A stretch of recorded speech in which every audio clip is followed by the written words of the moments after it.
Good morning, boys and girls. Today we're going to read another nonfiction story. This is about the Goliath bird-eating tarantula, which is the world's biggest spider. Do you like spiders? Ugh, I do not like spiders. A giant creeper. The Goliath bird-eating tarantula is the biggest spider in the world. Even its name is big. A Goliath bird-eating tarantula is about as big as a dinner plate or a frisbee. That is big. A Goliath bird-eating tarantula can grow up to 11 inches. If you have a ruler at home, I want you to take your ruler out and see how big 11 inches is.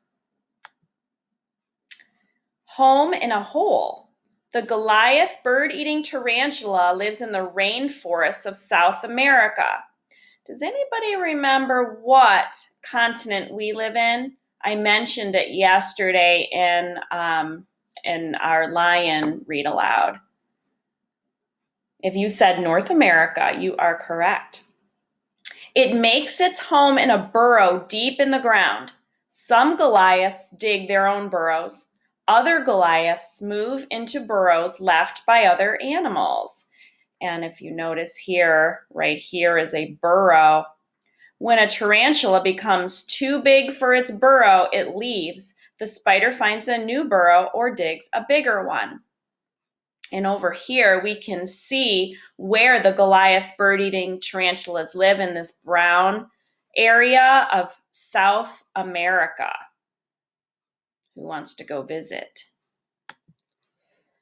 Eating big. The Goliath bird-eating tarantula eats big and small creatures.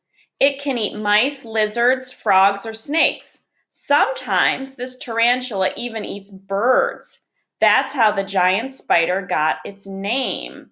And if you look over here, there are the fangs. Ugh. A Goliath bird-eating tarantula bites victims with its deadly fangs. The fangs are about 1 inch long. That's big. Laying eggs. A Goliath mother lays more than 100 eggs at a time. She keeps them in a bag of silk that she makes. The mother watches her eggs at all times. And over here you can notice there's a silk bag of eggs. A Goliath mother takes her eggs with her when she leaves her burrow. That's an interesting fact. Growing fast. Goliath spiders hatch from their eggs after 6 or 7 weeks. The baby spiders grow up fast. They leave home after just a few weeks. After a baby hatches, it digs its own burrow. And you can see all these little baby Goliath spiders, even though they look big to me. As it grows, the Goliath bird-eating tarantula gets too big for its skin, so it sheds its old skin. The new skin is soft and takes time to harden. The spider grows new skin many times during its life. A Goliath tarantula grows back a leg if it loses one. Wow, I did not know that.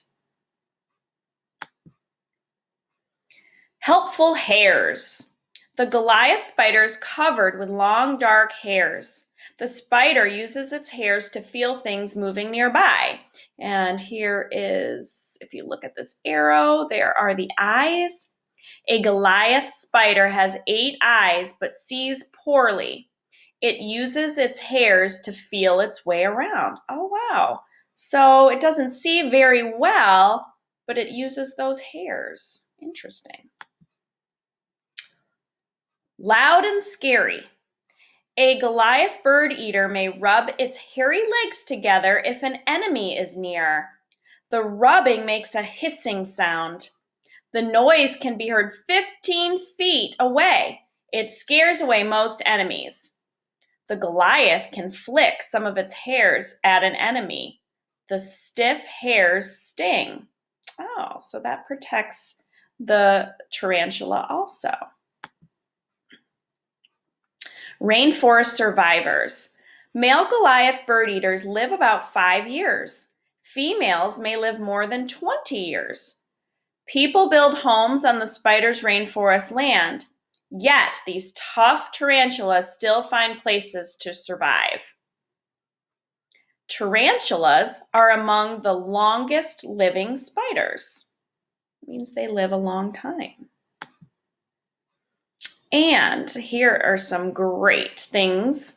They have more big arachnids.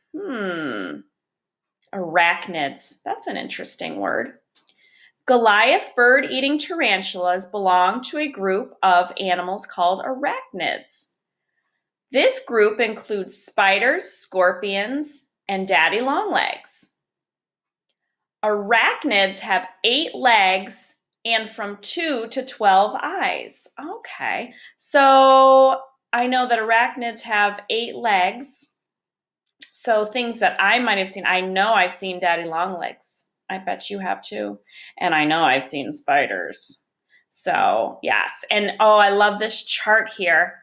Look at the chart. Look at the difference in size between all of these arachnids.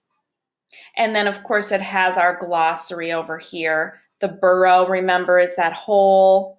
A rainforest is large areas of land covered with trees and plants, and it rains a lot. And then we know what fangs are. And then that tarantula. So interesting. And then, of course, the index in the back where you could find out about South America. You could find out about eggs. So I hope that while you're home, maybe that you explore some more nonfiction and think about all the interesting things that you can learn.